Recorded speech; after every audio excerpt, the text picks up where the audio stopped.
So today I want to walk you through the various camera systems that I've used over the course of my creative career and kind of just break things down into the various chapters that I've gone through, the various seasons that I've gone through as I've used different camera systems, and specifically talk about how my shift into the Sony ecosystem over the past 6 months to a year has really helped to just boost my creativity and just re-inspire me as an artist. Now, before this gets into some sort of like brand v brand competition out here, I just want to say you really can't go wrong with the cameras that are on the market right now. All the major camera manufacturers from Sony to Nikon, Fuji, Panasonic, Canon, everybody out there is making incredible camera systems, and you can absolutely create pro level work with almost any of the camera systems that are on the market right now. And this kind of goes back to the question, does gear actually matter? Does this actually impact your ability to create? And where I've kind of landed on this is that gear is not or should not be the primary factor influencing your ability to create work. You should be able to create great work no matter what camera system you're on or what gear you're using. However, gear absolutely affects the process of creating. Certain cameras, certain focal lengths, certain lenses, certain pieces of camera tech absolutely impact your process in the creative method, and switching up your camera systems or your lenses or the entire ecosystem that you're in can absolutely help to reinvigorate and kind of kickstart you if you're in a season of creative plateau. And that's exactly what I've gone through myself, and so I just kind of want to share that story with you. All right, so if we rewind all the way back to like 2009, that's when I got my first ever DSLR camera, the Nikon D80. Now, I had used cameras before. My mom bought me a little point-and-shoot film camera when I was 9 years old, and really from that point on, I started carrying a camera with me everywhere I went. I got super versed in selling and buying on eBay, and every year I'd kind of upgrade my camera system. But in 2009, 2010 is when I first got my hands on an actual DSLR camera, and that's when my love for photography as an art form and as a potential career really kickstarted. I was super new to the photography game. I really didn't know what I was doing. I was also single. I had multiple jobs, and I had a lot of disposable income, and so I just spent a lot of my time, a lot of my money investing in camera gear. From about 2009 to about 2017, I invested in 6 different Nikon bodies, buying and selling different ones. I also bought an entire fleet of Nikon glass, from zoom lenses like the 1635, 2470, and 7200 to a whole fleet of prime lenses like the 24, 35, 50, 85, and 105 macro. I really had all the major lenses that you could want on the Nikon platform, as well as the camera bodies to go with it.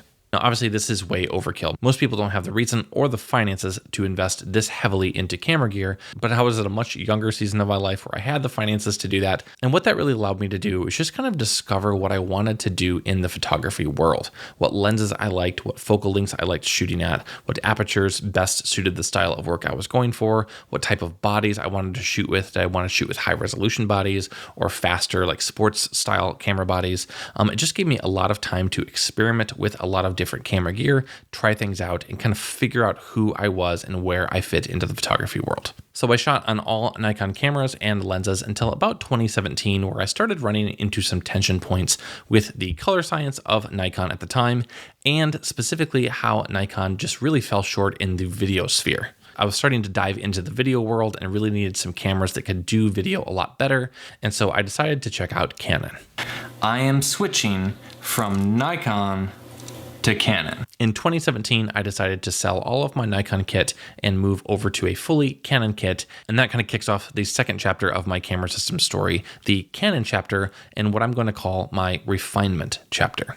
If chapter 1 was all about discovery, chapter 2 was all about weeding things down and becoming a lot more intentional with the camera bodies and the lenses that I was shooting on.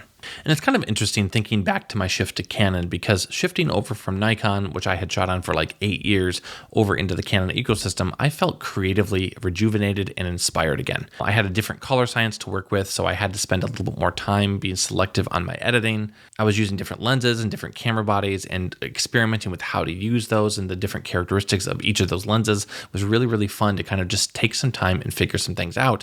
I felt very, very creatively inspired. And because I had spent so much time figuring out what lenses I liked and which lenses I didn't like, I was kind of able to refine and target that inspiration onto just a couple of camera bodies that I used for the majority of that season of my life, and just a couple of lenses that became my staples for everything. Even though I had a couple of zoom lenses in my kit as backups, I really began steering away from zoom lenses and towards prime lenses exclusively. In fact, 2 specific primes became what I shot almost all of my work on for the course of about 3 or 4 years, the Canon 35mm 1.4 and the Canon 85mm 1.4. So that chapter was really fun. And then I kind of entered what I'm going to call chapter 3, which is when I moved over from the Canon EF system to the Canon RF system onto the mirrorless line of cameras with the purchase of the R6, which then quickly became the R3.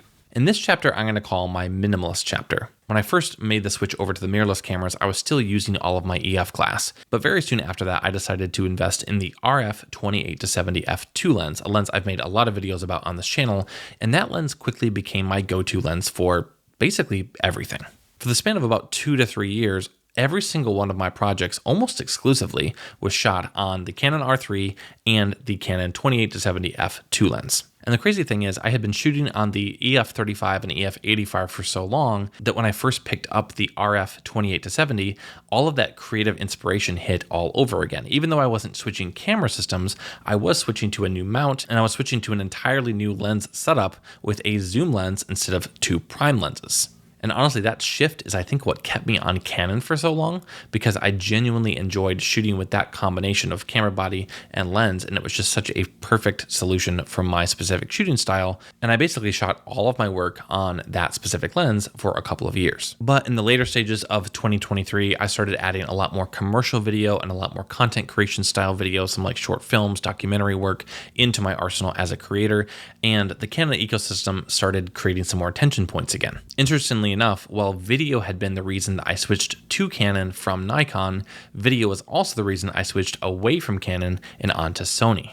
And so in the fall of 2023, I shifted all of my video work over to the Sony FX3, while all of my photography work was still on the Canon R3. And I shot that way for a few months until I started feeling some more tension with bringing multiple camera systems with me, having multiple different lens mounts with me, and it just became kind of complicated to have 2 completely different ecosystems, even though my Canon ecosystem was fairly minimal. Conveniently, I had an old R6 that was just kind of sitting in my cabinet, not getting used, and so I sold that camera to pick up the Sony a7 IV, and that became my primary shooter for the photography side of things, while the Sony FX3 remained my primary shooter for the video side of things. So that brings us to the 4th chapter of my camera career, and that is my shift from Canon into Sony in the chapter that I'm going to call my rediscovery season. Just like what happened when I first got into photography on the Nikon system, I feel like I'm experiencing a lot of the same things moving into the Sony system. Because the chapters of my creative career have kind of led me to this place where I'm only really using one camera body and one lens, and there really isn't an equivalent to those Canon systems on the Sony side of things,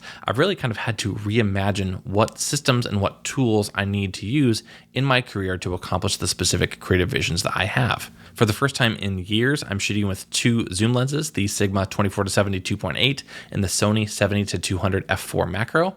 I also recently invested in the Sony 50mm 1.4 G Master lens, which has just been a huge re-inspiration for me. I haven't shot with a 50mm lens in like over 10 years. Going from a place where with Nikon I had way too many lenses in my kit to where I was about a year ago, where I really was only using one lens, and then shifted my camera systems completely, forced me to just kind of like reimagine things and just figure out, what do I actually want to do? What tools do I need to accomplish the creative vision that I have for my career right now? And it's been a really, really fun process. And the interesting thing that I just kind of want to draw your attention to through this story, the thing that really stuck out to me as I was kind of just scripting this video out and thinking through the journey over the past 10 to 15 years, is that I've had a lot of different seasons of creative inspiration and then tension. Switching over to a certain camera system or checking out a different lens has given me a lot of creative inspiration, rejuvenated that creative fire in me, and then eventually I've kind of run into some roadblocks with using that system, and I've had to change out that system or swap out lenses, and that's reinvigorated, re-inspired me. And that just kind of got me thinking about the camera systems and the gear that we use to accomplish our creative visions in our artistic careers. Because while the specific camera that you use doesn't ultimately matter, and you can create beautiful work on any camera on any lens as long as you know what you're doing with those systems, sometimes switching systems is the kick that you need to get you out of a creative plateau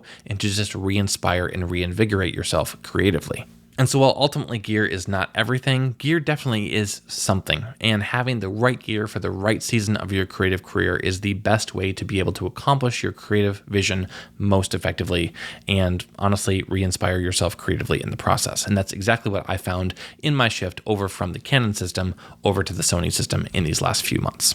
So anyway, that is my story. That's been kind of my creative journey over the past 15 years. Hopefully that's been at least interesting, if not inspiring to you. And honestly, I would love to hear from you. I don't know if you're in a similar season where you're kind of feeling like you're plateauing and you're kind of running up against a wall with the gear that you have, the systems that you're using, and you're just trying to reimagine things. Or maybe you just purchased a new piece of equipment, or you're kind of experimenting with a new way of doing things. Let me know that in the comments. I would love to be inspired by you, to learn from you, to kind of hear where you're at in your creative careers.